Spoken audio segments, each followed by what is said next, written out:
goes. Weird science is the revolution. Weird science is the revolution. Hello, everybody, and welcome back to the Weird Science Comics YouTube channel, where I'm going to be continuing the glorious dark web coverage with Amazing Spider-Man number 17. And this dark web event is just a joke. The problem is, it seems like Zeb Wells and company seem to delight in making it just that. And notice I didn't say anything about it being funny, because boy, if you have been annoyed at the tone of dark web so far, you are going to lose it when you end up reading Amazing Spider-Man number 17. And I'll tell you why in just a second. First, though, please subscribe to the channel, hit that like button, enable the notifications, and then let me know what you think of Amazing Spider-Man number 17 and the dark web event as a whole in the comments below. Let's start with the credits and the recap. It is Amazing Spider-Man number 17, written by Zeb Wells, art by Ed McGuinness, inks by Cliff Rathburn, colors by Marcelo Menez, and letters by DC's Joe Caramagna. Hell has been brought to New York City, and Spider-Man's clone Ben Reilly, a.k.a. Chasm, is to blame. In their first fight, Chasm pulled out all the stops, showing off his new shape-shifting psychoactive webbing and offensive Spidey sense. There's a lot in this that has been pretty offensive, I'll tell you.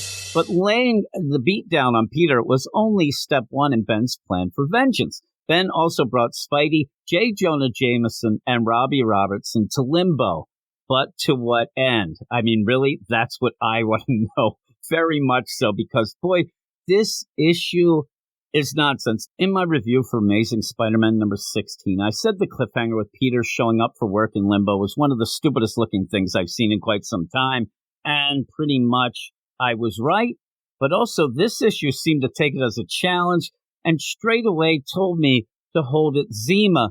And I say, that's what they drink in Limbo. See, I can play lame joke game too, right? There isn't a page or even a panel that seems to go by in this issue without trying to get a chuckle out of the reader. The problem is it never happens. Listen, I kind of think that there is a bit of maybe a subtle play here, telling the same lame-ass jokes over and over and over because, hey, this is Limbo. I think I'm giving them too much credit because it never amounts to anything. And our human POV characters, Robbie, Jonah, and Peter, just seem annoyed, more like just annoyed that they're in limbo in general, not like annoyed because, oh my God, we keep getting the same things over and over again. So again, I think I'm giving Zeb Wells credit here. I don't think there's a subtle bone in his body. So we get demons constantly messing up names and phrases. That is just constant. A demonized bed that wants to have sex with Jonah. All right. And pretty much just more and more just lame-ass crap. While all this is going on, Ben Reilly, Chasm, shows up and tries to convince Peter to eat his soul-stealing apple, which was actually the name of my grunge band back in '93. But, of course, Peter says no. So what is a Chasm to do? Well, of course, he's going to make up a messed-up version of the Sinister Six. Now, this could be fun, right? They're called the Insidious Six. But what? Like, I don't get it. I mean, I get it, but it's not funny. Now, these are the jokes. This is it. Maybe some people will get a kick out of the Madball version of Doc Ock, but nothing feels clever. Everything feels ham-fisted and forced, where you almost feel like the writers and Zeb Wells himself is like watching you read it, waiting for that chuckle. And you just feel bad for him. You just feel bad that somebody has written this issue in a way that is so unfunny, but yet you know it's supposed to be the opposite. So it's just crazy. And seriously, seeing a mashup amalgam version of the Sinister Six, is that anything new to Marvel readers of the past couple years? We've seen this in just about every single book that Marvel puts out. So why not play the game of making fun of that? Poke some fun at things. Actually go beyond the surface level bullshit that you think is funny here. Because this is not funny. This ends up being so annoying that you get angry reading it. I'm angry talking about it. The best part of the issue, though, was seeing Madeline Pryor almost as annoyed as I was by this nonsense. She shows up and says, "What the hell are you doing?" And then makes a joke, "These demons are on loan." Oh, my goodness. It's terrible. The issue continues then with a demon inspired by Parker Peteman. That's their joke, not mine, to be a hero, but unfortunately ends up backwards.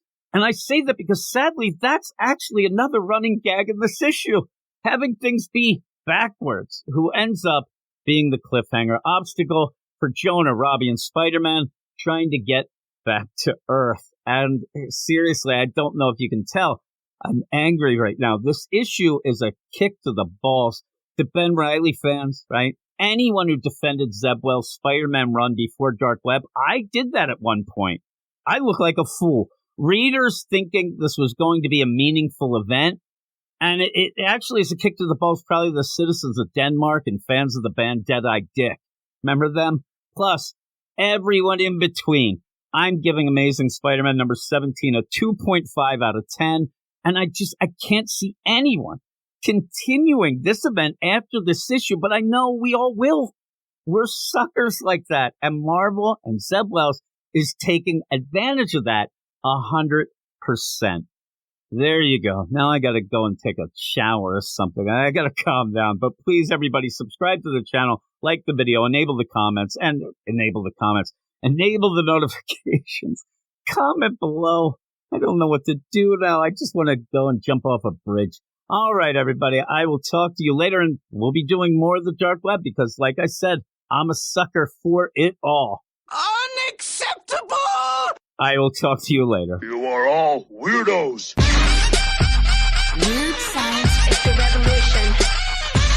Weird science is the revolution.